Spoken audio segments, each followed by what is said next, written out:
Welcome to the Legit Lady Podcast, where we feature women who are nailing it in life.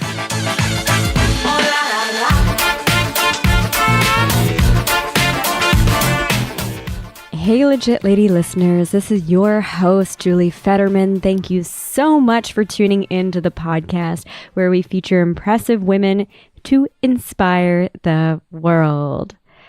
I really appreciate all the support that we've been getting over the past few weeks and months. It's been an awesome ride so far here with the podcast, and I've really loved all the feedback that I've been hearing from a bunch of the episodes that we have been airing. Please feel free, keep sending me feedback either on social media, but if you want to go more direct, feel free to send us an email to legitladypodcast@gmail.com. And I have to say, one of my favorite things that's been coming up has actually been people making suggestions of other legit ladies to have on the podcast. So people even writing me saying, hey, I know someone who has a great story who should be told. Would you be open to having her on as a guest? And just opening up conversations, making connections and things like that, which is a huge reason why I set out to do this in the first place. So please keep them coming. I can't always say yes to absolutely every single request, but I'll certainly read and respond to every single one I get. So thank you, thank you, thank you. Alrighty. So like every podcast episode, we're going to do reviews. And this week, I'm going to head on over to iTunes and read a review that catches my eye. And let's read this one here. Starts with Julie. It's catching my attention already. So it says, Julie is a smart, thoughtful, and authentic person. Her series is a reflection of those traits, and she does a wonderful job with her excellent roster of guests. The podcast features topics that are not only informative, but also incredibly interesting. Keep up the good work. Thank you. Thank you. Thank you. Thank you. This is awesome. I really appreciate this. Really, your kind words and your reviews really touch me. They really do. And they also help boost the algorithm, which helps us be noticed by more people on podcasting networks and platforms like iTunes, Stitcher, Spotify, etc. So I really appreciate it. Please, if it's not too much to ask, spend 30 seconds, write a quick review on any of those platforms, and it'll really help. It's a great way to support the podcast for free, and something that I really want to keep asking each and every single one of you who haven't had the opportunity to do so to help us out with.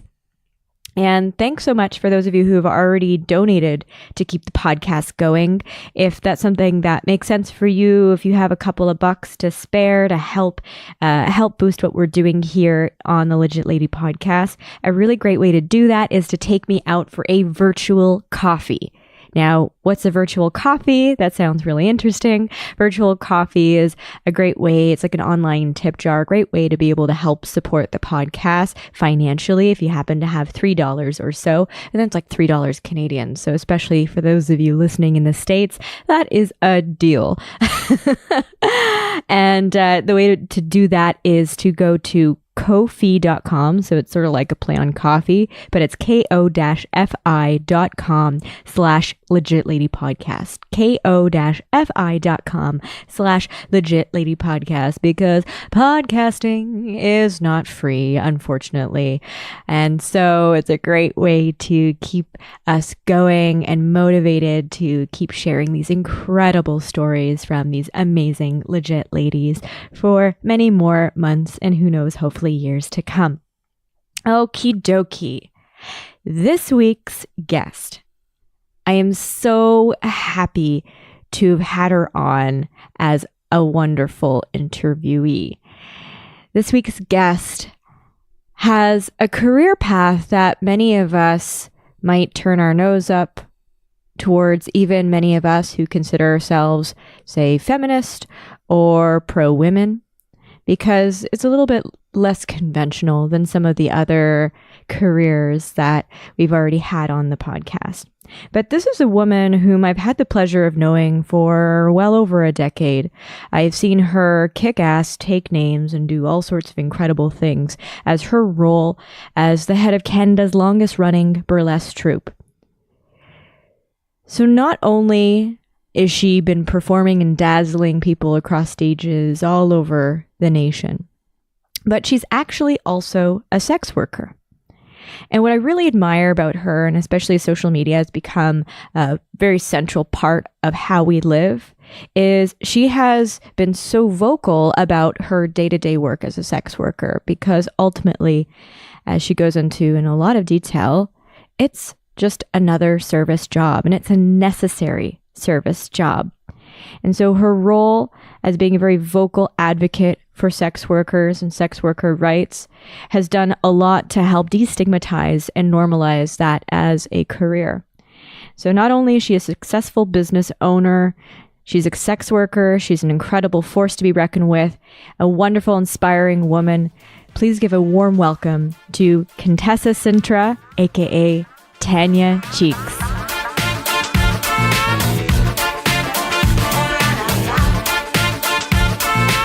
Tanya, it's so nice to have you. Nice to see you, Julie. Cheers. Cheers. We are drinking 40 Creek tonight. Why not?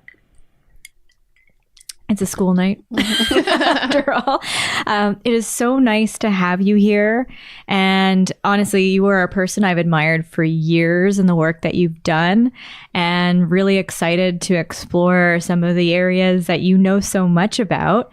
And you know how this works. We go through 10 main questions and plenty of other questions thrown in. But before we start, I know you have multiple names. What names would you like me to call you for the sake of this podcast? I think probably for the sake of brevity, probably stick with Tanya Cheex. Tanya Cheex. Okay, sounds good. Because you have other names, right? I have my working name. Okay. Which is Contessa Cintra. Awesome. Yeah. Where did that come from? Well, everyone uses the title mistress. It's very, if you're a dominatrix, mistress is usually the most popular marquesa, but mistress is usually the most popular. And I wanted to sort of differentiate myself between other mistresses, and I like alliteration. So I thought Contessa Cintra. So that's where the name came from. That's so cool. And it's all C's where, obviously phonetically it sounds like S-I-N. But I didn't want it to be so obvious. So that's where the name came from. Oh, that's so cheeky. I like it. A wordsmith. Very nice. Cool. Okay, well, let's kick things off with question 1, which is, what advice would you give to your teenage self? I'd give the advice I would probably give is save your money. Because I started doing sex work at 19. So I guess I was still would be considered almost a getting out of teenage years. So I would say save your money, because, it's not going to be the 90s forever, and you're not going to make that kind of money. So save your money and invest, because you'll never make that kind of money again. That's fair. And what got you into sex work at 19? I always sort of had a leaning towards it at a really young age. I guess probably predominantly through film, sort of like the dark lady, the lady at the bar. I don't know. I had this sort of glamorized version of sex work, and I'd say predominantly stripping. And, it's basically for certain films that kind of made me lean that way. I'd say maybe sort of some old Hollywood films where I guess the character wasn't blatantly outed as being a working girl, but if you read between the lines, you would kind of see it that way. For example, Breakfast at Tiffany's, Gentlemen Prefer Blondes, and maybe the more obvious things like Clute or Body Double and stuff like that. Mm-hmm. So you saw working girls as people who had tremendous power and strength. I admired their sort of their gumption and their style, where maybe they were looked down upon by society. Right. That's fabulous. And have you been working consistently since the age of 19? I took a few sort of semi-retirements, but yeah, I have been. Oh, wow. That's awesome. And this is something that you enjoy doing? Yeah, it's better than most. This is the thing. It is actually better than most other service, because it is a service job. Mm-hmm. And I find it a little bit much more independent than other service related jobs, whether it be working in a bar or retail. Right. Yeah. I don't think people sort of see it that way, but that's how I do. No, that makes a lot of sense. And I know you seek to normalize sex work. You're very It's part of my vocal. agenda. Yeah. That's just a normal job that it's something that people need to have. Like, it is a very important service that sort of alleviates a lot of stress for some people. Right. And generally speaking, like your clientele, the stereotype is, and I'm sure you obviously know this, the stereotype is that people who see you are people who are doing something potentially seedy. It's people who might be married. It's, this very cartoonish-esque view. Yeah, it's usually something that's sort of considered, behind closed doors. And there's like the Right. old stereotype of where it would be like white and, white collar male, middle-aged is kind of the stereotype, which is increasingly kind of like changing as like, people are becoming more open to this type of service, which I'm really glad to see. Yeah, which is really awesome. And you tend to share little snippets of your world. Can you share a couple examples of how you've made a positive impact in a life? You don't have to share their name or anything, but I'll just try to think of some on the top of my head. yeah. I'm going to try to like say some of these things without trying to be politically incorrect. You can say whatever you want on this podcast. It's Okay, fine. Yeah. Well, it's often that sometimes certain men, maybe in like, going towards an arranged marriage or something or like a marriage of convenience of some sort, and maybe they haven't had much experience with women. Maybe it's just like stuff that they've like, maybe they, in some cases, are not even, it's to go on the internet, it's completely like looked down upon in some societies. It still is kind of like taboo anywhere, but in some cultures it's even more so, and things are more so like more narrow and less information sheltered, perhaps. I don't know. So sometimes like people come, like gentlemen come to see me that have no sexual experience at all, and they want to know some things that they can like either attribute to their real day-to-day life or whatever, or their real relationship. So I have deflowered Wow. a few. That's incredible. There's that. And then some things are like, sometimes there's trauma too. Like some people are working through some trauma and want to, they have had very bad sexual experiences. They might have been sexually abused by, be it a family member or a family friend, and want to be in an environment where they feel safe, that they're not going to be judged, and they are afraid to like engage in any like outside sexual activity. They also may have like sexual dysfunction because of these traumas, and are afraid to be judged, or mostly afraid of failure. Where in this environment, my environment, I'm not going to judge them in that way. So that also happens. That's really good to know. And yes, you're a sex worker. You're also a dom. Do you play different roles depending on what that client wants, or do you work at different areas or different spots and take on different roles? Yeah, like it's usually like I try to like craft something for the client. Sometimes it's like, I'd say like just for my regular day-to-day thing, because I own and operate and work in what is known as a massage parlor, like, or a rub and tug or body rub or whatever. Holistic, there's many different names. We are licensed. Some of the clients are just coming in for the touch, the massage, body slide as we call it, which is just like basically a horizontal lap dance. And what the release. I'm trying to picture that. Yeah, it's just basically, it's like nude contact massage. You're using parts of your body to massage the client. So sounds nice. Yeah. Right? Yeah. So that's kind of like just the general thing that's going on. And it's just people that are either like in unhappy relationships or just looking for human contact. So that's kind of like the baseline of what I do. But then there's like, because I've been a dom for years, I specialize in sort of areas of fetish and role play.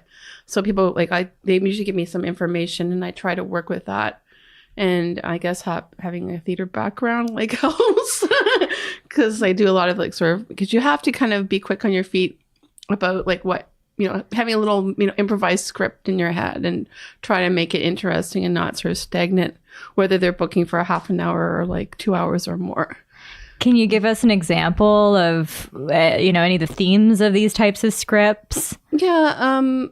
There's like, there's a lot of different things. Like it can be like sort of like a kidnapping scene, perhaps, like in a kidnapping interrogation type scene where you might not be using a lot of like the fancier implements you associate with like BDSM. You might be just using like a lot of verbal and very simple things, because you wouldn't find like extravagant, you know, corporal implement in like in an actual kidnapping. In a kidnapping scene. So that's kind of like an extreme version.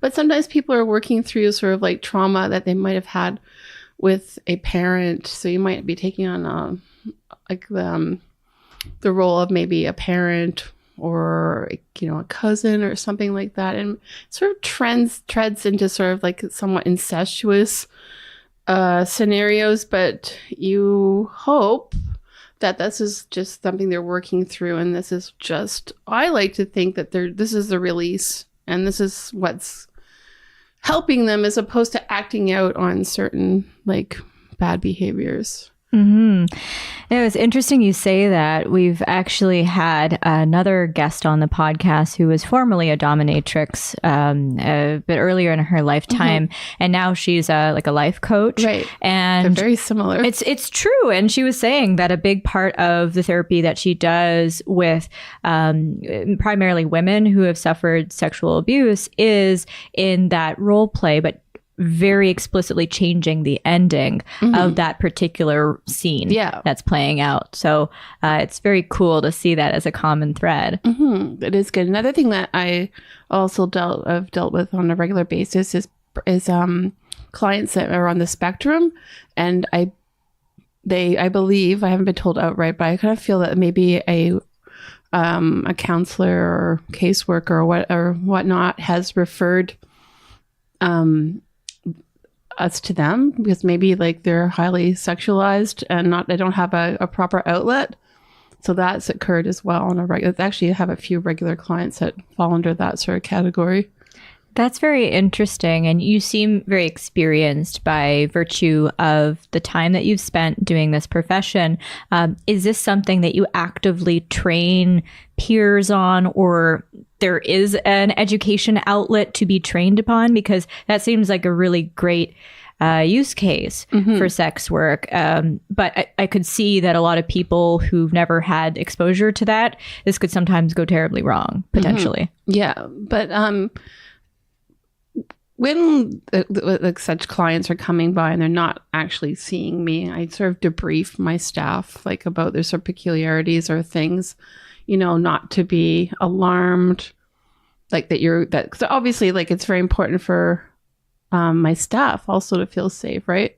So just like sort of debrief them on like the certain things that they may do or say, like not to be alarmed. They're not like they're not going to hurt you, but they just do things that are maybe a little more forthright, like no filter, perhaps, than maybe like, you know, someone that is not falling into the spectrum. Sure, like a lack of impulse control. Yeah, there's also and boundaries. There's always like a boundary issue with any scenario. It's like what everyone is comfortable with, not just the client, but also the worker too. No, that's actually really important. It raises an interesting question, is how you mentioned that it seems like you manage staff at this particular location.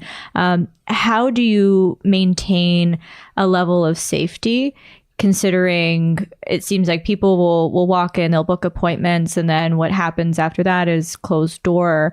How does that safety be maintained? Well, there is the obvious, like there's cameras, like not in the rooms, but there's cameras like, you know, in the hall and then the stairway, you know, like the doorway and whatnot. Nothing, like honestly, in my whole like very long career, very few things have happened that are like alarming. Touch wood. Right?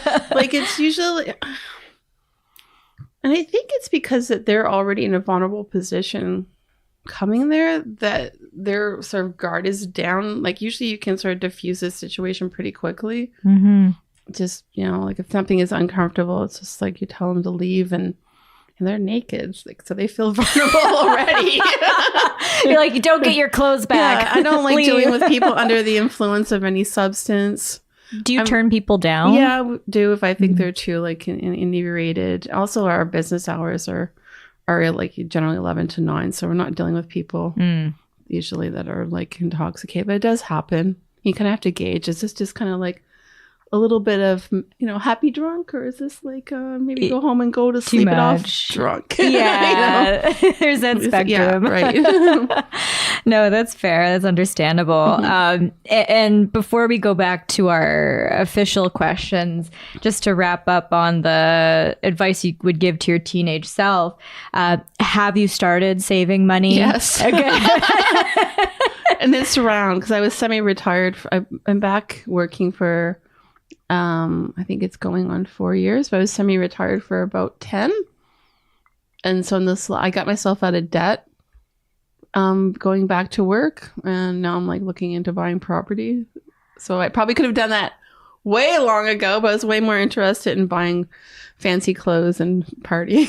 I mean, as you do, Right? as you do. I was gonna say semi-retirement for But 10 years. Like, I tell my staff, I'm like, it's not always going to be this good. Like, you know, it's like save it when it's busy. Like, and you know, and even I had a great week, and I'm like, oh, what's on the internet now? What can I buy? But you do have to learn how to manage because you are acting like, basically you're a contractor. You're working for yourself in this business. Even if you're working in an establishment like mine, you're still kind of an independent contractor, and you have to learn that it's going to be like last week was the worst week, you know, we had this year. Usually it comes a little earlier around January, but this one for some reason was the worst. You just gotta learn to save your money.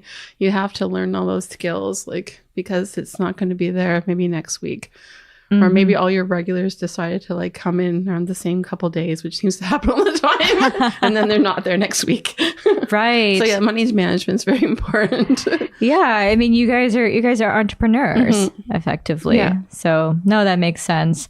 Well, we had a fantastic financial advisor on the podcast, and, you know, would make sense for people who are looking to invest their money well to, you know, do such things, which is great. Well, one of my clients is actually like my accountant. Oh, nice. Do you have like a bartering system? We have a barter system. Oh, that's convenient. It works out. And he's like used to working with sex workers, so he knows how to find the little like ways to sort of tweak things, you know. Oh, that's great. Yeah. That's actually a fantastic resource. Amazing. Cool. Well, let's move on to question 2, which is, what's your proudest accomplishment? In the realm of sex work? It could be in life. Anything. Wow. I mean, if you have one in sex work, sure, why not? But I think it's like being like a business owner, like, you know, that I have like 2 locations that I've been managed to run for 4 years. It's, you know, that I'm pretty proud of that. And that my staff turnover is very minimal, which is really unusual in this business. And I like to think that they like working there. So I'm like happy that we don't have that problem like a lot of other places do.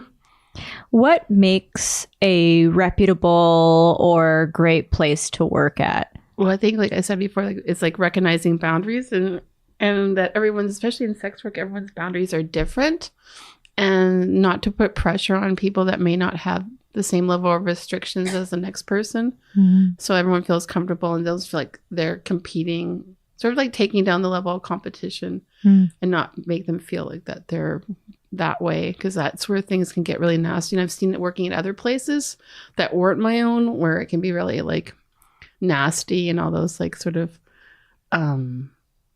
viciousness or comes into play, you know, like where like theft, you know, petty jealousies, fighting, like actual physical fighting. Wow. Things like that. Why is that? Just because it's client-based work, or? Well, it's just that there is like, and also there, you know, there could be like drug use involved. And also I have like a zero tolerance for people that work there that are working for a pimp or a boyfriend. Oh. Which is common in this business. That sounds very complicated. Yeah. And it can be messy. So we don't have any of that going on. Got it. If it happens, it has to like that. I have to get rid of it. So in cases where that has happened, like at other establishments, so there's someone who's working on behalf of, say, a boyfriend or a pimp, and meaning they have to give a percentage of their earnings to them. If not all of it. Really? Yeah. And so then they will be very feel very pressured to meet a quota, which can cause a lot of conflict. Because one of the main problems with my business and working in like a bricks and mortar type place is that it's poaching. That's the thing. If you're trying to like we have these introductions. So you go, the client comes in, if they don't say that they want to see something in particular, everyone goes and introduces. It's like a go see kind of thing, and they introduce themselves quickly, and then they go back into the room, and I might go out and say who did you want to see, whatever. But if they're spending too much time talking to that client and maybe kind of, I'll do this for you for X amount of dollars, and it's kind of like pushing stepping over everybody to push yourself ahead, that causes a lot of conflict. Yeah, I can imagine. And so do you just step in and be that's not cool. You were spending too much time talking to them. Just make it quick. I'll deal with the negotiations for you. That way everyone, has a chance, and to save someone. And also a lot of places don't do this, but we do this. If someone's having a good day, say they were seeing maybe 3 or 4 clients right in a row, and maybe other people are not having such a good day, we ask that they step aside for the next round of introductions and let other people sort of catch up. Oh, that's awesome. Yeah, so that's not something that is practiced in a lot of places. That's very equitable. Obviously, if a client comes in and says they want to see something specifically. Yeah, you're not going to be like, no. Yeah, I'm not going to say no. But if it's someone that's having a bad day, or I'll just say, for example, I won't do the go see at all. I'll say, I have someone that's really great for you. Just get comfortable and she'll be in with you. That way they don't have a choice. Yeah. So it just makes it fair. And then there's no one's disgruntled. Exactly. You keep everyone happy, which is that's why the staff stays. Yeah. No, they know that you're looking out for them. It's a team, not not sort of against each other, which I've experienced firsthand in lots of other places I worked in. I can imagine. I had no idea that you actually own the businesses. The 2, yeah. That's incredible. That is a great accomplishment. Yeah. That's so cool. And so what inspired you to get into ownership? I had no interest. I mean, I owned my own dungeon a number of years ago. For 5 years, I had my own dungeon. And it would be the late 90s. Was that with Terry Jean Bedford? No. Or that was before. Oh, really? Yeah. And then I went. And it was just one of those situations where kind of I felt like I was spending too much money on advertising. Was very expensive and not so accessible back then. So I felt like I was spending all this money on rent and advertising, and I wasn't really getting ahead. And then I had 2 other partners, and personality conflicts. So we folded that after 5 years. I worked for Terry Jean for a number of years.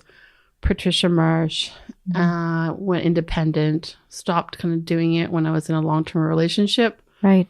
And then I got headhunted. I had a good reputation, and that's how I ended up. So it was kind of like sweat equity. That's awesome. That's how that happened. I mean, that says a lot about your character and integrity if you get headhunted to be able to actually run in this business. Yes. Weird. No, that's super but it cool. worked. So I was just an attendant, and then eventually I was a manager, and then eventually up a position, one of the partners left, and then I was asked to become one of the partners. So that's how it happened. That's so cool. Amazing. Yeah. Look at you, entrepreneur. You mentioned relationships. I can imagine that some partners would be perhaps less understanding of this line of work. Have you felt that in your own personal romantic relationships, or see your peers deal with any conflict around that type of thing? Yeah, absolutely. For better or worse, at this point in my life, it's kind of if you have to accept it or it's a no-go, we can't even move further from the beginning. So at this point, it's very much on the table. I've had people that dated and they were cool with it at first, and then as time went on, they weren't. That's happened too. That's annoying. You're like, I thought you were cool. And they might use, and then when you're breaking up, they might use it against you. That happens too. really? Yeah. Oh, that's Like they think annoying. they're outing you. Like they're kind of it's like, no, you're not. It's on the internet. Like, Yeah. I would speak about it daily. Like my parents know. Yeah. My whole family knows. So it's good luck with outing me to I don't know who. Yeah. You know? No, and I love the way you phrased it. It was just so matter of fact. It's like, this is a service. It's a necessary service to provide. And you simply want to be able to provide this service in a way that's safe and dignified. Yeah, and it gives me a lot of downtime, like, you know, in between calls to like do my other stuff, like, you know, promote my burlesque shows or whatnot, or write, or like, you know, we also have like a t-shirt printing company that we run out of the spa. So like, Cool. And all the downtime, like there's lots of time to fill up with other things. So if you're a student or whatnot, it's also another good job. That's awesome. I'm definitely going to get back to a few of those other things you mentioned. But I do want to move to question 3, which is, I mean, you sort of have to answer this, but question 3 is, how do you balance work and life? It seems like you have some flexibility in there to do both, but Yeah, I have the flexibility as far as like downtime, and as far as like going back to relationships. The person has to be very, and I'm very like in my mentally like divided like with this about what's actually romantic and what's actually work. I sometimes joke and go like, that was fake sex. I want real sex. You know, like that was like totally different, and it's totally a different mental. It doesn't. I mean, other than being tired, like any other job, coming home tired because you were busy, it's still not the same kind of like. Even though it might be a very intimate and personal scenario you're doing with your client, it still isn't your relationship. It's very divided mentally, like. You know, I have a clear division in my head. One does not feel like the other at all. So there's that, right? And if a partner can understand that you're still desire, like that you're still desire them after you saw like X amount of people, like it's so we always say like, you know, sometimes people come in and they turn us all down. We're not always what you're looking for. Even like, you know, you might have a mix of girls, different types, whatever. You're dealing with rejection, but we always make these jokes is like, we're not into you at all. And we never were. You know, like it's really rare for you to feel that kind of thing, like maybe a spark with a client. It does happen. I won't like say it doesn't happen, but it's very rare that you feel that type of like sort of like real passion or spark or whatever you want to call it. Doesn't happen very much. It's like it's probably a 10% or like, or less even. I can imagine. Yeah, and what we always like joke too about what we like in a client physically is not necessarily what we like look for when we're like dating or a partner. Oh, really? Yeah. That's interesting. Do you recall a client that you've seen that's been particularly memorable where you did experience that spark? Yeah, a few hockey players. Oh, yeah? Really? Like big name or? Yeah. Oh, shit. We'll leave that to imagination. That's awesome. They're the lucky ones. It's like, what are you doing here? You're like, I'm not complaining. This makes my life a bit easier. Yeah. But sometimes it's funny too, is they also say if you actually have that sort of like physical attraction to them, it might make your job a little more difficult. Like I have a few girls that are like, I don't want to see any hot guys at all. Why? Give me the old ones. I'm more comfortable with them. Oh, you're like less intimidated. Yeah, they just don't like. They can keep it professional. They don't. Their mind doesn't stray off. Like, no, that's fair. yeah. Like I have one. Staff member who she used to work in palliative care, so she's really great with seniors, and they love her and she's very comfortable, where maybe some other girls would be like, you know, like we're talking like, you know, wheelchair or like, you know, walker bound. Can't, you know, I have a few like clients that have all like early stages of Alzheimer's. Oh, really? Yeah. And she's very good with that. she's very good with making me feel comfortable. She's, tying their shoes and maybe doing things that are a bit more nursely than some of the other girls are comfortable with. Right. That was so funny. I had another friend of mine who is also a dom who would also be a nurse during the day. So she was nurse by day, dom by night. She would do both. Another job that's sort of kind of similar. There's lots of, because you do have to be very aware of things, like you have to sort of monitor especially with it, like, with BDSM, you really have to monitor what's going on when that person, whether they be tied up or whether they're being like, is there some corporal discipline or maybe something a bit more, extreme, because medical play falls into the spectrum of BDSM play. You do have to be very aware of what your client's going through. Right. Whether it's actually sort of pain or technique or like subspace kind of thing. What does that mean? Like, would you mind defining that for listeners? Like where the client sort of goes off into the realm, like where the endorphin rush is like so high that they're kind of like in a state of elation. Often happens in corporal and like bondage, where they're in a sort of state of elation and they're like very high on those endorphins. And then you sort of have to, like, there's a bit of aftercare. Like, so when you've gotten them out of that, you kind of have to, like, I like to talk to them. I'm like, was that okay? How'd you feel about that? Is that what you expected? How are you now? Do you need a moment? Do you need some water? Like a little bit of care. Like maybe you can't just sort of toss them out the door and say, be on your way. Bye. Because, they're kind of in a funny, vulnerable state after that. Like they really are kind of high on their endorphins. And you kind of have to like, bring them down. Yeah. Kind of thing. Yeah. No, it's true. I mean, it's a very physical, like you're dealing with anatomy, your people's anatomy, people's well-being, especially people's fate. And you have to like also understand, be ready for that sort of thing. Oh, really? When it does doesn't that happen frequently, but it has happened to me. Just, a little bit of like CPR training doesn't hurt in this business. Yeah. Geez. Yeah. I could imagine it, especially given the spectrum of people who walk in the door, or if people have like cardiovascular issues and stuff. Like, isn't that a trope in movies? Like people who bang and that's how they die. Right. Like, anyway, I do have to deal with heart conditions, but no calamity. I've had some fainters though. Good. Quick question, actually, because you're talking about like the physical nature of this job.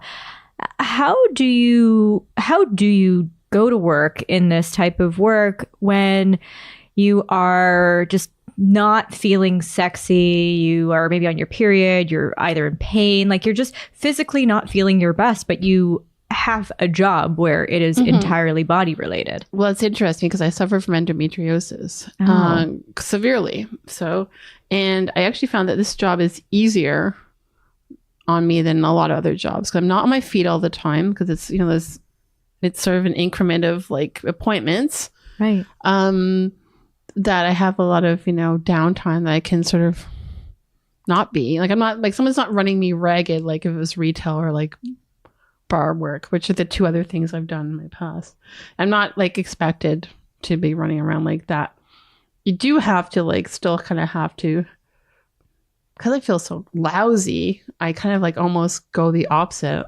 I'm like, I might be like dying under the makeup, but I made that effort to like get out the door. So it's, it's all much like anything, it's smoke and mirrors, but I feel like there's enough downtime that you can kind of like rest and then go. Yeah. It's like circuit training. It's more more mentally demanding lots of times than physically demanding, believe it or not. Like, And as long as, this might be TMI, but there's like lots of little tricks that sex workers do when they're on their period that you can kind of get by. Give us the tricks. Well, one of the most common ones is the use of like makeup sponges or sea sponges to like, it's something you're gonna have to like still be on, even if if you're having a bad day, menstrually, but still like you can still do the job. Some choose to take it off, and they don't work those couple days. but I've sort of figured it out and I can kind of get by. Makeup sponges. That's interesting. Makeup, those little makeup wedge things, work great. That's awesome. As long as you're comfortable with your body, you can get them out properly. That's fine. How about Diva cups? I personally can't get one, because of my endo and the way that those are made, I can't get those things in. Oh yeah. And those probably would get lodged a little bit more, I'm guessing, because of my early experiences with Diva cup was ultimate fail. Every time I tried, I find the sponges are better. But most of the appointments are a half an hour to an hour. You're okay. Yeah. And I'm middle aged. I'm 51. Even though my stage age is 36 there, it's just it's a sign of youth. The blood, it's a little blood on you. You'll be okay. Come on. Yeah. You're good. You're good. You haven't hit menopause. You're good. Right. So in some ways, it is an easier job than other jobs, if that's what's happening. I can imagine. Well, thanks for sharing. That's actually really helpful. I know, I'm always thinking of creative solutions for my period, so that's great. Yeah. Before we move on, do you have any other sex worker tips for anything in general, whether it's makeup or anything else? Because I feel like you guys have figured stuff out that just average people don't know. I can't think about the one thing I can think about off the top of my head is the way we wear our tights or fishnets. It's funny. We and we might see this in burlesque too, but it actually comes from easy access. You and this is also, it's also economic too. It actually saves the life of your fishnets. If you push them down, the ones that have the waistband, right? Not a stocking, the full waist. You push them down under your butt, and then you put your underwear on top of. So then you have the illusion of it being a very high opera cut stocking. Oh, but it's very accessible and it looks better, and also you don't blow out the crotch. Oh, so it's economic. I feel it would also lift up the butt. No, yeah, it does. Yeah. So it hugs underneath your butt. I also do this for burlesque, but that's where it came from. That's awesome. That's so cool. I would never have thought of that. Awesome. Very cool. All right. Moving on to question 4. Can you tell us about a difficult moment in your life? There's been many difficult moments. I'm just trying to think of one mo. specifically. I think because I come from a dance theater background, I think it's trying to deal with rejection and body dysmorphia. I think with burlesque and sex work, that kind of it helps. You just kind of realize that you kind of accept that you're not for everybody, that you can handle rejection, might not be what people are looking for. I'm stubborn though, even too. Also if I think that I'm not desired, I'm also will try to convince them otherwise. You might not have been into that when you walked in the door, but you're going to be by the time you left. And that's also what I've kind of taken into burlesque too, because you're constantly being judged. You're constantly being judged by your appearance, and that also happens in sex work too. And also being of plus size and older, and not. It's funny because my branding is we call it Toronto's #1 alt spa. So we kind of fall under that sort of suicide girl branding. So we're all not everybody, but we are kind of more tattooed or whatnot.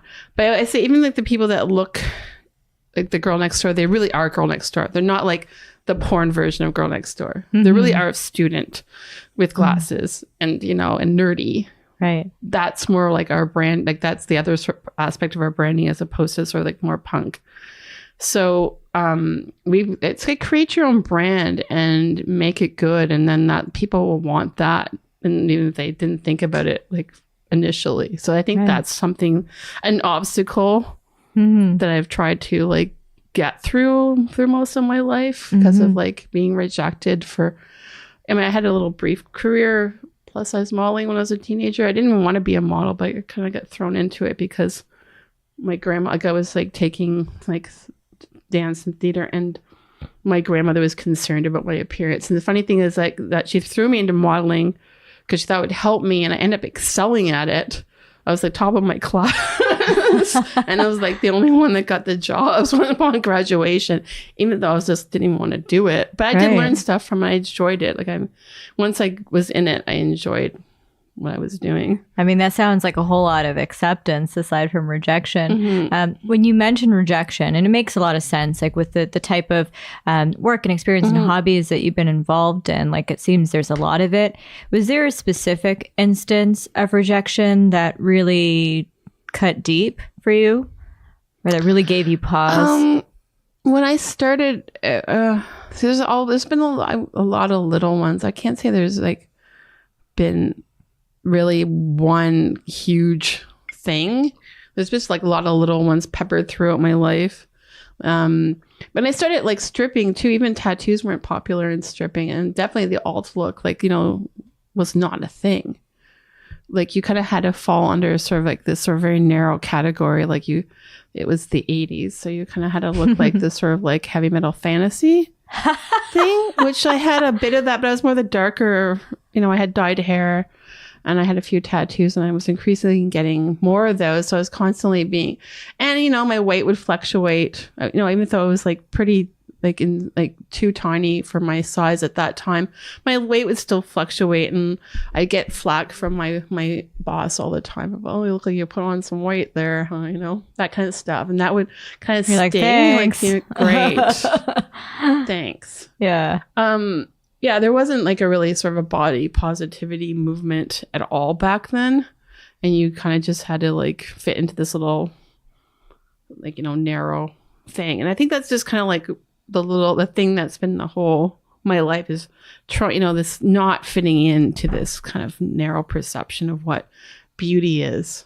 So I wouldn't say there's like a whole one particular thing. It's just kind of like something that I've been trying to change people's attitudes. I don't know. I'm not sure that answers that. No, it does. I mean, the cool thing that comes from not feeling like you fit a particular box or category is innovation. Yeah. And to me, that's something that I've seen you do time and time your again. Own brand.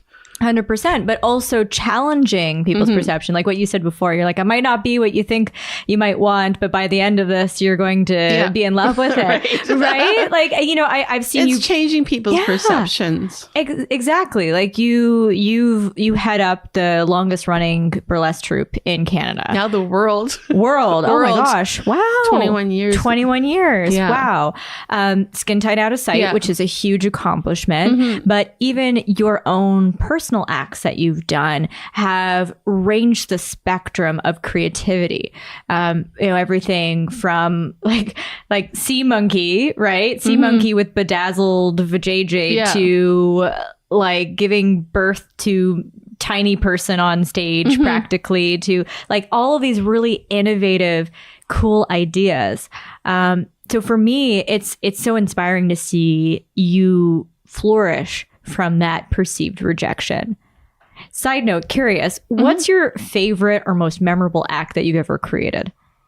I'd have to say it would be the most interesting journey with an act would probably be my parasitical twin act, because I don't know if you're familiar with that one, but it's like based on I feel very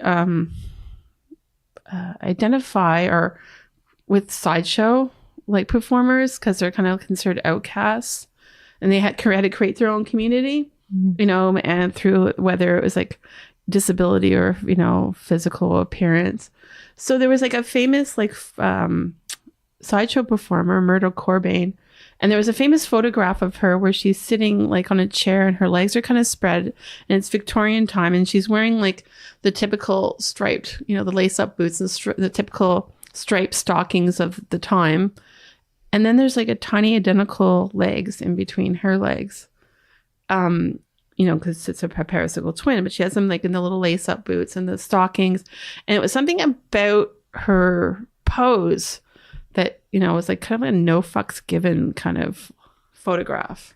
And then I like thought like I really wanted to make an act with based on her and her appearance and have the little legs, and have them tap dance to like Scott Joplin's The Entertainer, and have it, and the little I had a doll maker. I had a doll maker friend that's from the States make me the legs. They work like a marionette. So the puppetry is in the skirt. So you move the skirt around and the legs tap dance. They have little taps on them and they tap in tune to the music. That's so brilliant. I love that act. But when I first did it, it met with crickets. People were just like, what? It was because, at that time it was and I found this very limiting for me. It's just, and though I do appreciate the very classic burlesque, I started out doing that. I felt it very limiting. I had to kind of go off on my own sort of neoism or whatnot. But yeah, that act was really met with a lot of what the fuck? You really get it. I did it at a couple of festivals and it was just I remember I did it Vancouver Burlesque Festival and it was so quiet. I'm like, oh my God. And then when I came backstage, one of the other performers oh, I thought you were going to do your pink fan act. I'm like, okay. Wow. However, now flash forward, that act is probably my most requested. It's got me sponsorship with Hendrick's Gin and things like that. That is my most requested act now. It's awesome. Yeah, so it's totally turned around. That's why I think that's one of my favorite, just because of the sort of sentimentality about that one photograph, and the impact it had on me. That's so neat, that delivery from a photograph into this really cool, unique act. Now, I love that act. It's something that it's one of those things you didn't know you needed in your life until you saw it. And you're like, wow, this is so cool. I'm so happy that this exists. Yeah, it makes people happy. But it's funny because it just maybe 10 years ago or so, it wasn't really understood. Well, what does burlesque mean to you? Burlesque is to take something and sort of amplify. I know the real meaning of burlesque is to parody. It's a parody. It's to make fun of. But for me, it's sort of more to amplify something, is to take an idea and to kind of run with it and make it 100% weirder. I like and that. Still be sexy, because if it's not sexy, you're not doing it right. So it still has it's got to check a few boxes. It's got to be sexy. It's got to be kind of funny. It should be a little bit uncomfortable too. All those things. No, that's fair. And I know from my exposure to the burlesque scene and even just witnessing social media and action, there are a lot of burlesque and cabaret performers, sort of to connect the dots, who seem to be very anti-sex worker. They'll make comments like, oh, I'm a burlesque dancer, I'm not a stripper, and that type of thing. But quite frankly, I see them as being harmonious. And they're sisters, for sure. Yeah. What's your commentary to I've always from the get-go I felt that was part of my agenda, because when I was stripping, it was it was not the way it is now with sex work. It really was looked down upon. I couldn't really tell a lot of people. Funny enough, domination, being a dominatrix always had a sort of cachet of glamour. Stripping at that point in time didn't. And my parents have been mostly pretty supportive, I'd say, as far as parents goes with what I've done. But they were more concerned about the stripping than being a dominatrix. Really? Why?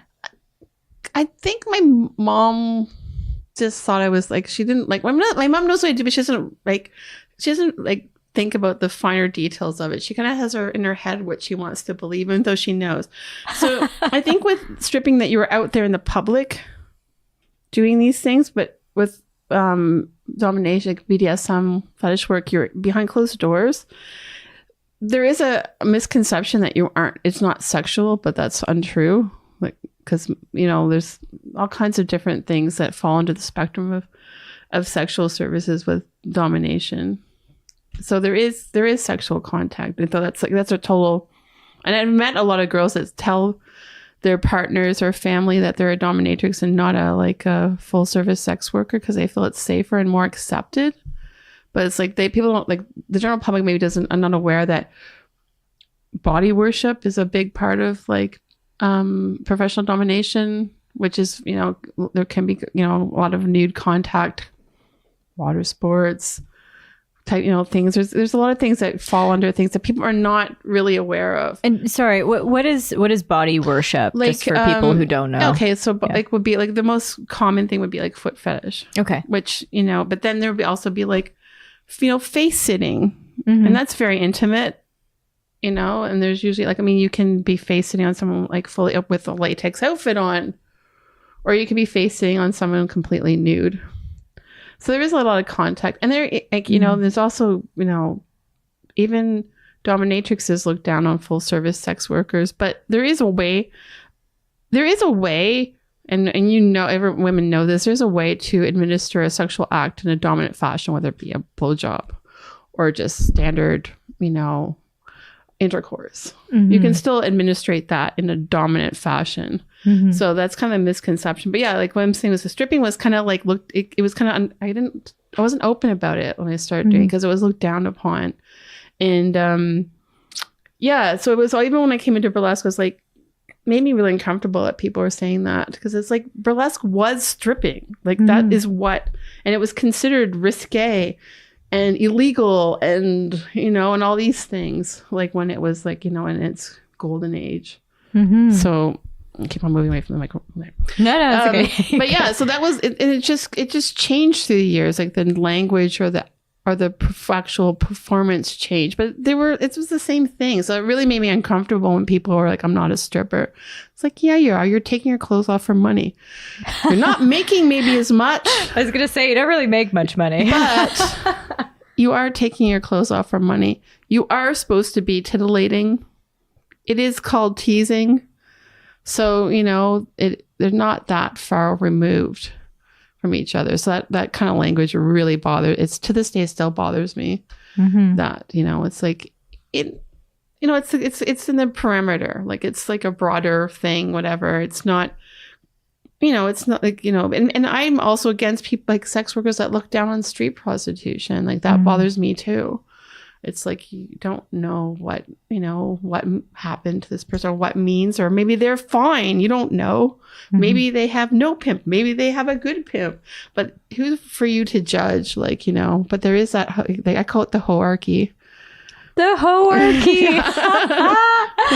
Oh my God. I actually really like that. Because that's, you know, that's how other people, like that. It's common for other workers to look down on certain types of other service workers.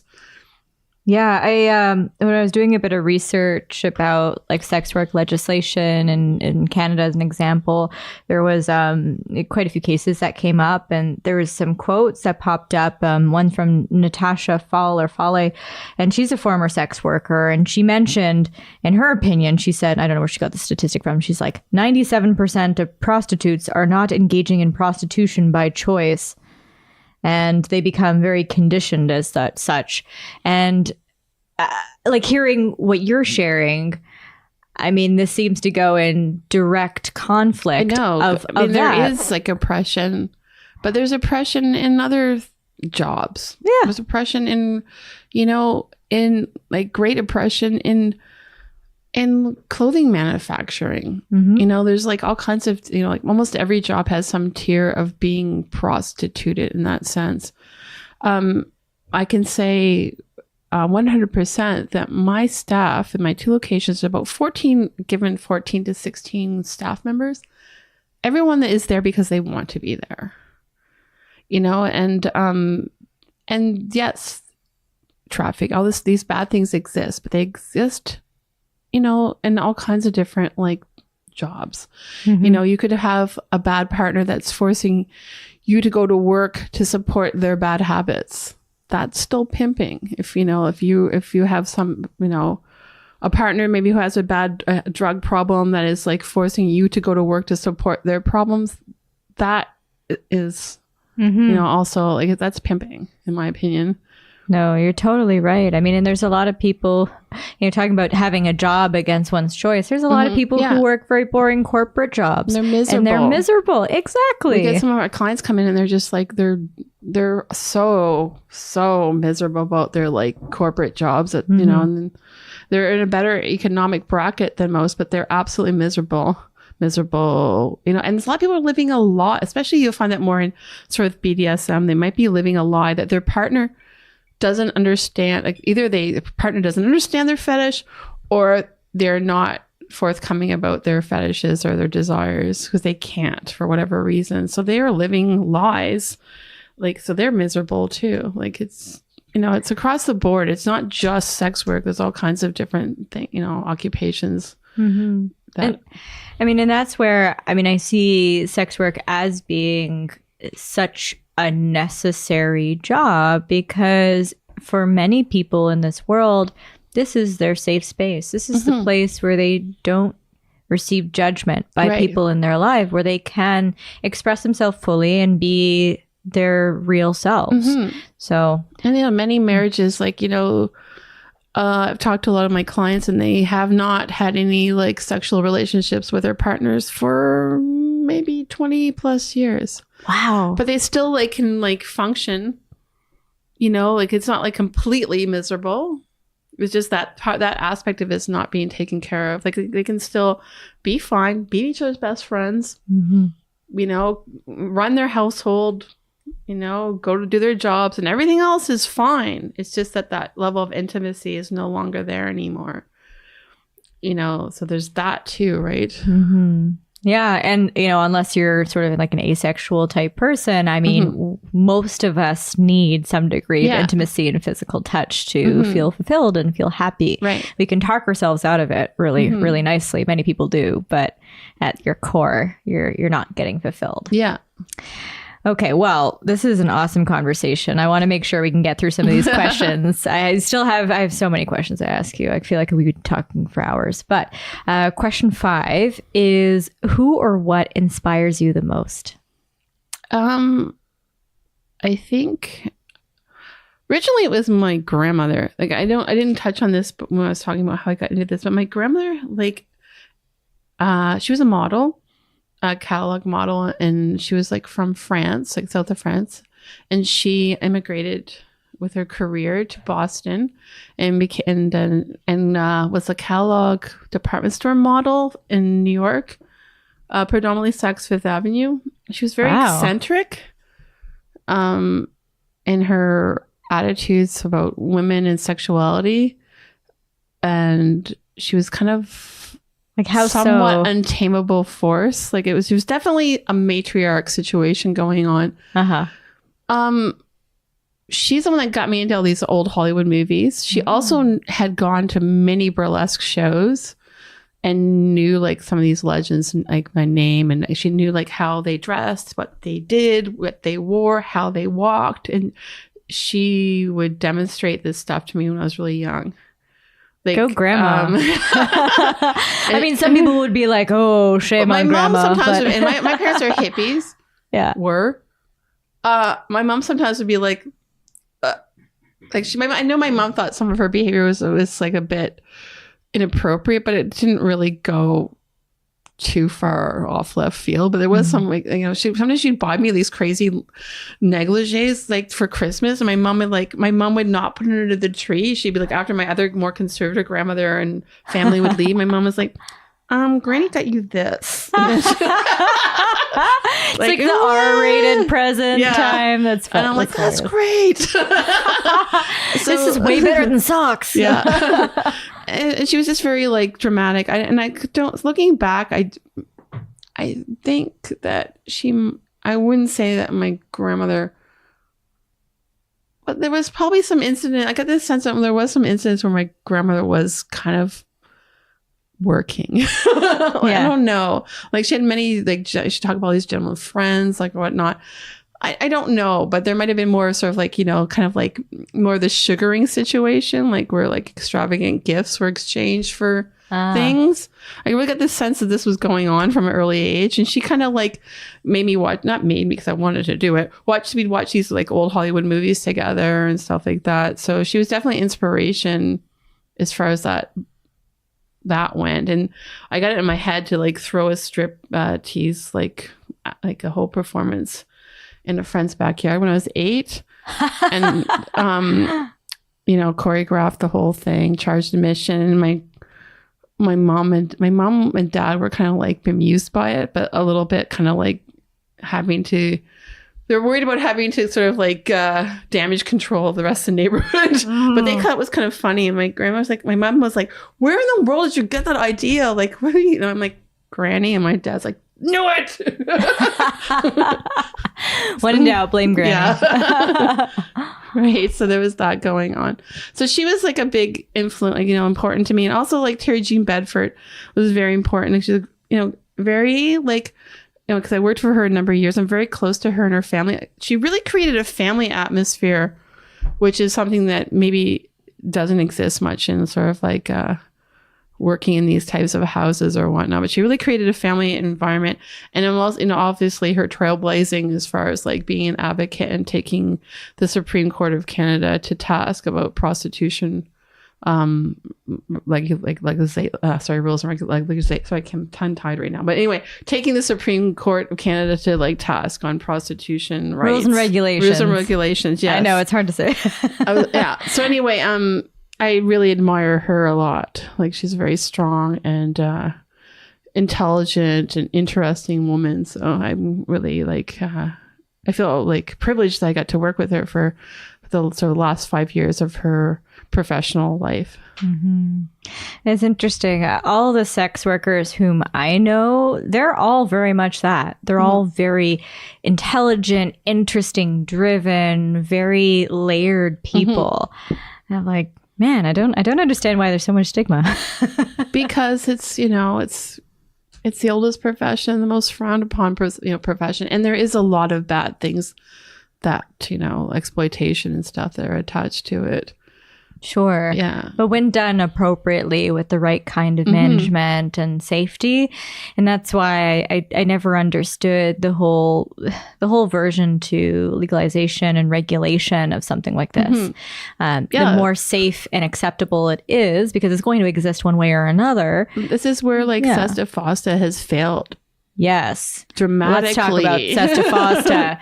Do you mind defining it at a high level for our listeners, or? I'm not sure. It's the Stop Enabling Sex Traffickers Act and the Fight Online Sex Traffickers Act. I had to write this down. I'd never remember it. No, same here. It came out of the U.S., correct? Yeah. In Trump's, I think it was starting to happen before Trump actually came into power. But the worst, it's so ass backwards because one of the first thing has been online, and one of the first things that was shut down was Backpage, and which was one of the most internationally used classifieds for finding sex workers. And Backpage is an online website. Yeah, and the FBI shut it down because people were being trafficked on it. This is a reality. However, it is a tool to find traffickers, and they got rid of it. I watch these documentaries, and I'm just like, for the first 5 minutes, I'm like, yeah, you found them through you found that girl through looking at Backpage. Now you got rid of it. Great. It infuriates me.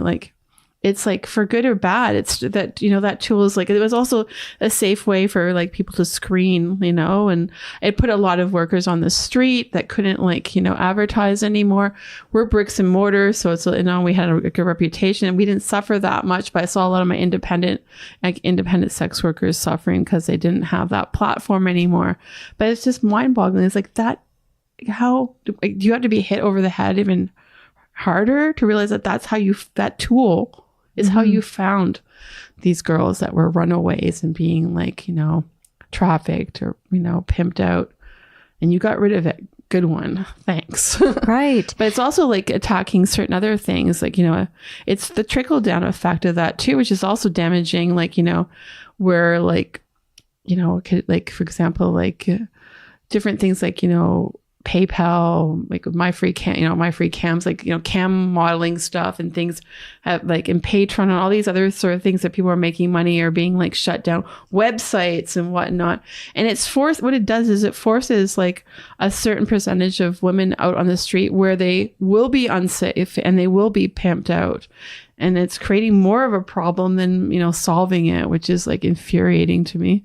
So websites like PayPal and things like that, they are no longer completing transactions. If they're like connected to certain types of, it's still like it's not happening. Like some things have been shut down, but it's a slow process. Like certain people's Patreon accounts, even like a friend of mine, for example, she was a My Free Cams model, very successful, and she had a lot of her stuff archived in Google Docs.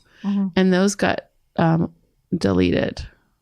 So even Google, because they think the content is for pay. It's like it goes against the SESTA FOSTA regulation. It goes a bit too far for me. I mean, SESTA FOSTA, I get it. I think it's important work for the right reasons, but I think if someone is really hell-bent on trafficking, they have their own language. They have their own ways of being able to do this. They have the dark web. There's a lot of ways that people that are hell-bent on causing trouble can still cause trouble. So it's still going on. Yeah. It's still going on. And in fact, it's created a bigger problem. Right. So it's quite angry about that. No, that's ridiculous. In your opinion, what would make sex work a safer or better experience? Well, obviously, like working in an established like house, or residency, would help a lot, because then you have like the safety in numbers factor. You're not outside, and trying to like navigate things on your own. So like working in sort of a community or work, like a safe workplace, is definitely, good for like everyone. Like I said, everyone feels safe and working. Like there's a lot of people that, even like indie's rough because you have to screen. There's a lot of screening of the clients to figure out because you're going to like an unknown address. I've done that as well before. I've never done it I worked through escort agencies. So I had a driver that knew to pick me up, whatnot, a little bit different. But when you're working with outside of an agency, you're like, you're relying on, I like to think like my indie friends become a buddy system, like where they're like, okay, I'm going to this address and I'll be out in X amount of time and I'll message you when I'm out. So there is like the buddy system, but it is better to have like, where things are, if you feel safe. Like it is better with like environments like mine, whatever that. And like I said, some people never leave that. Like some people think they can go to indie, think they've created enough clientele base. There's some people that never want to leave because they feel better working in a place with a different, a manager, a few girls and whatnot. They feel much more comfortable that way. Do you require identification when a client comes to see you? No. Oh. No. If we did, and I know with certain independent screening that they do a bit more, we wouldn't get that walk-in. Like it wouldn't happen. We'd lose a lot of business. But it's because, they are on camera. They have to walk into our building. There are like, 3 to 4 staff members on at any given time. So that, you don't have to do the heavy screening that you would do if you're an independent, like sex worker. I mean, I'm even thinking like the dispensary model kind of in my head too. It's like these guys would not. They wouldn't come through. Want to show their ID. They'll have like, most of them have fake names. Not all of them, but a lot of them, have a fake name. Oh, really? Yeah. What are some of like John? John, of course. It's all the disciples. That's what I always say. Perfect. That's hilarious. So gotta use the disciples' names. That's awesome. When in doubt, Jesus. All right. There has been a few Jesus. Oh, that's hilarious. But it's usually like John, Paul, Peter, Michael. Great. That kind of thing. That's awesome. At least they're covered. I don't think they're aware of that, but I make fun of it. Yeah. No, that's great. That's awesome.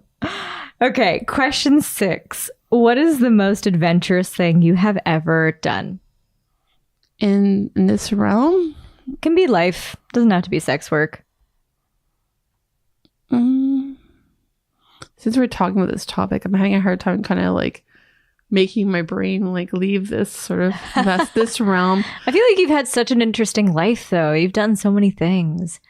You're so punk rock, too.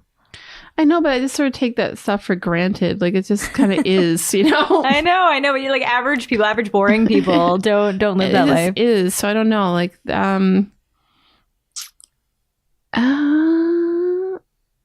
don't know. Like, you know, some of my burlesque stuff have given me like kind of interesting things, like, you know, having the honor of like performing like in the desert for this exotic world pageant when it used to be in Helldale, California on a goat farm. That was kind of a highlight of my life. Amazing. Like, be able to tour across Canada several times as a burlesque performer is definitely a highlight. And it's just like I've always sort of been involved with certain subcultures, mostly sort of the predominantly like the punk and skateboarding like communities.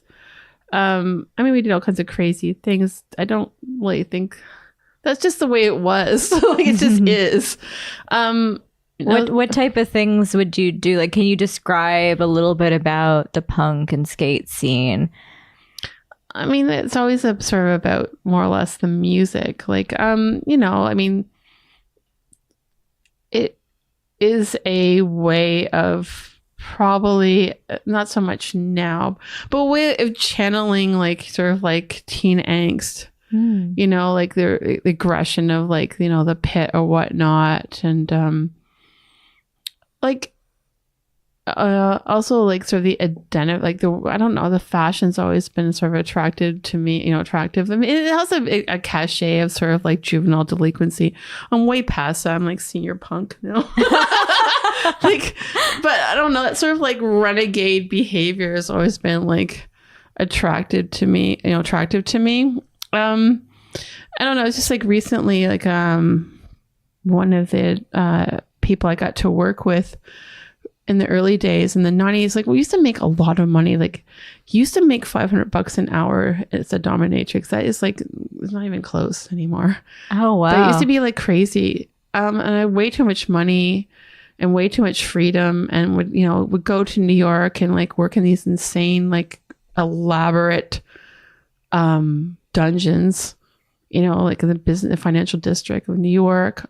You know, they were just completely kicked out, like luxurious, like really wealthy men in a young age. And yeah, it was one of the women I worked with actually just passed a couple of days ago, so it was quite sad. She was very like, because not only was she like she was a switch, you know, like where she would like play like top or play bottom, but she was also very involved in sort of like the punk rock scene in New York. And she's actually like, the thing that she's like was instrumental with is a thing called Coney Island High in New York, and that is sort of the prototype for like Pussy Whip Wednesday. It's like this show I do at the Bovine. So it's this like anything goes crazy rock and roll club. It was more of a clubhouse than a club night. So like, yeah, doing these, like, I would fly to New York all the time. I used to, like, also there was a place in Prague called the Otherworld Kingdom, which was in a castle in Prague, and I worked out there for a week. Wow. It was insane. They had their own currency. This is like wealthy men's playtime. Wow. In this castle in Prague that had like, you basically sign your life away for whatever, whether it be a weekend or a week, and there's different levels, and you couldn't really get out. Like, you could if you really wanted to, but you were kind of like locked in. And it could be just kind of like a more of a mild, you know, you could go to, you know, bed in a nice little suite in the castle after all of this like activity was played out for you, or you could sleep in a stable, or you could sleep in like a cold, wet dungeon, you know, like, wow. So it's different tiers of things. So I guess like having to have the privilege of doing these crazy like things at a young age, like these sort of abject wealth, which is, and coming from like very like, you know, street level punk rock, and like being put in these situations was kind of like very interesting. Yeah. Also like having friendships with celebrities like on that were, you know, it was like, you know, a transit, you know, financial transaction, but also developing like finding yourself in a suite with like some like A-list celebrity and your friends. Like you're like, how did I get here? Can you name names or? I'd rather not. That's fine. Yeah. That's fine. I'm friends with still some of them. No, that's fair. I could tell you after. Yeah. I want to hear after recording. In some of these really cool places, New York and Prague, were you seeked out, or did you like find out about them and say like, "Hey, I'm a dom"? As far as like the Prague one, I knew about it, and I was traveling, and I asked if I could like, because dominatrixes were allowed to stay for free. Mm-hmm. So if you had any kind of like reputation on some level that you could prove that you were actively working, whatnot, there was like a thing called like the Domination Directory International, and I was a part of that. So if you were part of that, you could like stay there for free. So I was doing that, I guess, and I would have been about 30 years old, I guess, when I went to Prague and did that. That's so cool. Yeah, and it was so weird. I'm like, this is like something. I feel like I'm like on the Prisoner or something. This is weird. Like it wasn't until I went to like go to bed at night, I'm like, where the hell am I?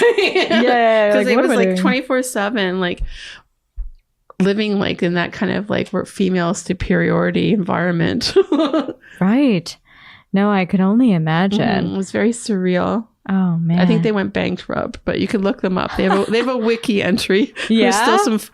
I still kept all their paper ephemera because it was so fascinating. I still have it all. Oh man, what an experience! So that was definitely a high point and very interesting. Yeah, I would say that's pretty damn adventurous. I feel so boring in comparison. Man, that's so cool. But that kind of stuff doesn't I mean, that was the glory days. Like, it doesn't exist on that like level anymore so much. I mean, there's certain party there. I'm aware of certain sort of like high level parties. We've been trying to do one here, but it's sort of like can't seem to. Like, I was just coming in as a host, so the financial backing is someone else, and it just seems like it can't get off the ground. Yeah. Well, you were saying that the like the price of a dom, like the hourly rate, has severely decreased. It used to be like $500 an hour. $500, it was $350, and it kept on going down. And why? You would think it would go the other direction. It's just like, well, I would say like things changed dramatically after 9/11, and also the sort of like right around 9/11 also is when the sort of the internet boom happened too. So those two things, like there was less traveling, all of a sudden there was less American clientele. All of a sudden things are more accessible because of the internet, and you don't like the sort of what I call the fine houses of BDSM don't exist so much anymore like they used to. Like there was several in Toronto, and the only one, like there's a few ones, but I won't say that they're a scale of Patricia Marsh's place. Like that high end thing doesn't exist anymore. Like I will not put the crazy outfits on I used to for like the amount of money they pay me for an hour anymore. It's like you want me to like put like latex outfit on my body, you're gonna pay extra. I was gonna say, it sounds like a lot of work. Yeah, utility dress and heels, I call it. I'm wearing this. That's funny. All right. Question 7 is, what do you attribute your success to? I think it's just sort of like I think it's like being open-minded and also trying to like, finding that sort of like something to advocate for. Like, it's like that's something to believe in, which is always, it comes from the punk ethos too, right? It's like you have like believing in an alternative like state of government, and sort of believing in something that's alternative. I think that, and also because I said like our branding has been we're like the only ones that have this particular. I've seen other people doing it, but we've been doing it longer. This sort of like alt girl kind of thing. So that's been like successful. And it's funny because like sometimes the clients don't even like, because we're in a very we're like our head office is like in Forest Hill. So it's a very like, well-heeled, like, client. Sometimes they don't even know what our branding is. They just come because it's convenient for them. They seem comfortable with it. Yeah, why not? We always laugh. It's like, getting with anybody without any tattoos. And I'm like, you mean less than me? Yeah. Because that's kind of what our branding is, and it works for us. Yeah, exactly. It's like it's fine. Yeah. You won't notice. It's fine. Right. Oh, that's fair. All right. Well, question 8 is, what item or items could you never live without? Don't say sea sponge. No.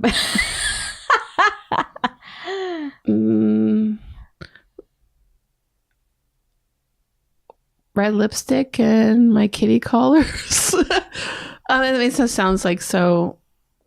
I like, and also like, there's like, obviously I need my red lipstick, but I need books. I need to have certain books around me. Things like, it's just funny because this whole Marie Kondo thing, like if it doesn't like spark joy, get rid of it. We're always making fun of that at work, but there's some things even though they're not exactly like completely functional, you need them around you. It's just like, I like having my library, because actually I was like cleaning it, dusting some stuff off today. It's like, oh, I like this. It's a nice book and blah, blah, blah. And when I was like looking for some zines that I was talking about this woman that passed away recently. I was trying to, I had these zines that she was featured in, and I could find them easily and dust them off and look at them. And, that was really nice to have, like, that there was some kind of like physical, because we don't have a lot of physical evidence of things anymore. Like, it's like, it's in a cloud, your phone's going to die, then it's gone. We don't have things that are tangible so much anymore. So those spark joy. Fuck you, Marie Kondo. Yeah, why not? No, it's true. Are you reading anything in particular right now, or anything that is something you tend to go back to? Yeah, because I always I didn't touch anything on this, but it's I'm reading a book right now, and I have to look up the author, but it's about occult and rock and roll, and cool. Whether it be burlesque or sex work, I always like think of things in sort of an alchemical ritual way. So that kind of thing is important to me. Like I like reading about like feminine archetypes in art and literature and stuff like that. That's kind of like one of my little, like, I like feminine evil. I want to know about things like, like where the depictions in art and popular culture, like that kind of stuff. So that's kind of like one of my like reading hobbies. That's awesome. Any examples that inspire you? Predominantly it would be turn of the century archetypes, like, and this comes down like the wanton woman, hence the prostitute, the witch, like the mother maiden crone, like that kind of stuff is interest. But yeah, I tend to like things mostly from turn of the century, whether it be art or literature. That's all, because I have an art history background, so that's kind of stuff I'm still, and that stuff has always been critiqued. It's always been critiqued. Like even when it came out, it was critiqued. Is it like bad depictions? And I went to art college, and before there was like post feminism, and that stuff was looked down upon. But I'm like, I love it so much. Like, why is it being like disregarded? Like, so yeah, that kind of stuff. No, I think that's awesome. And honestly, I think feminism is all about embracing who you are and who you want to be, regardless of what that is. I think as soon as you try to oppress other women who are striving to be that, I think that's inherently against what feminism should be all about. And like a lot of like, in history, a lot of witches were prostitutes. Like, those were the healers, like, whether it be like medicinal or like therapeutic, like, that's kind of like, so I identify as a witch. So yeah, that kind of thing is important to me. That's so cool. That's amazing. And I also look at burlesque that way too. Really? And it's sort of like when I develop an act, it sort of comes into, this is very egghead, but it sort of like goes into sort of a ritual, like that's sort of like what my influences are. Like it's sort of like, it's a cult, and also, music based, and also kind of like also high fashion too. And it's something that I go into developing an act. Right. Yeah, no, I always see you posting really amazing images of things that are so inspirational or so edgy and interesting, like just visually different than what one would expect when someone, say, thinks about, say, classic burlesque, which seems to fit into a very neat and tidy box. Like you always push the envelope, which I really admire. Growing up punk rock, like the sort of gender lines were a much more blurred. Like women had a really strong place in punk, which they probably didn't have in other sort of types of music. Like the imagery was very highly sexualized because it came out of like a BDSM, like queer culture. So that whole imagery was very attractive to me. So that's probably why I gravitated towards punk, and that trickles down into everything else as well. Right. That's the kitty collars and the red lipstick. Right. Exactly. What's your favorite red lipstick right now? I'm always looking for something new. Funny enough, it always was like MAC Russian red, but I kind of like the Sephora lip cream. Like they're cheap and they're good. Nice. Yeah. Oh, that's good. That's good. That's what I'm wearing now. Amazing. As long as it has good staying power, exactly. I'm happy. Done. Oh, is it blowjob worthy? Yeah, exactly. That's important in my work. That's it.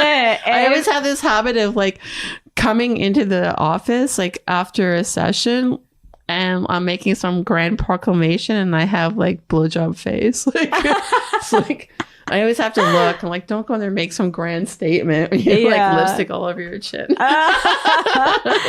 No, it's important. It's very important, even for the rest of us. It's so important. Yeah, sex workers should test lipstick. That's it. Seriously, though, that's true. That would be like a good side hustle or like promotional affiliation. I know. Sephora, get on this. Yeah. That's awesome. Give me your discounts. Right? Agreed. Okay, question 9. Is there anything you'd like to promote? Websites, brands, anything? Actually, Pussyfoot Wednesday, the Rock and Roll Anything Goes strip show is celebrating its 5-year anniversary next Wednesday at the Bovine, which in club years is a long time. That's awesome. This might air after it, but it's still going to be running. Oh yeah, it's usually twice a month, sometimes 3 times, but it's like definitely an all girls like Russ Meyer, Cramps influence. Like it's definitely a crazy girl gang night. It's a fun time. You guys throw a nice party. Yeah, it's it's self-serving. It's for us. It's for the performers. It's definitely industry, and it's all inclusive. Like it's anything. Like I said, it's open to anybody, any level performer, of any gender, any as long as you want to be a little weird, it's open to you. That's awesome. Anything else you want to promote? I know you have the printing company. Oh yeah, Sailors and Sluts is the name of my t-shirt printing company. I started with another woman that I work with, her I'm spacing on her name, Bree Daniels. That's her working name, Bree Daniels. I started with her. Actually, this is funny. I had like a sugar daddy that was practical, and so he bought me the t-shirt operation. Not any fine lingerie or chocolates for for me. He's like, you can you know how to use this like equipment, like I have a background in design. So anyway, he bought me the whole thing. And so now we're like utilizing that, and it's called Sailors and Sluts because I'm a slut and he's a sailor. Sailors make lots of money, so just don't hang out in the business district because sailors where the money are. That's so interesting. So he's like, literally, he's like, here, have some equipment, make a business. Like that's yeah. Wow. Because he wanted some t-shirts and he was alarmed at the pricing. It's like, just buy this. You know how to use this. So that anyway, so he's the sailor in the name, and we weren't sure about calling it that. We were like making fun of it, like, and then like actually it's not so bad. So and the tagline is "In business before Christ."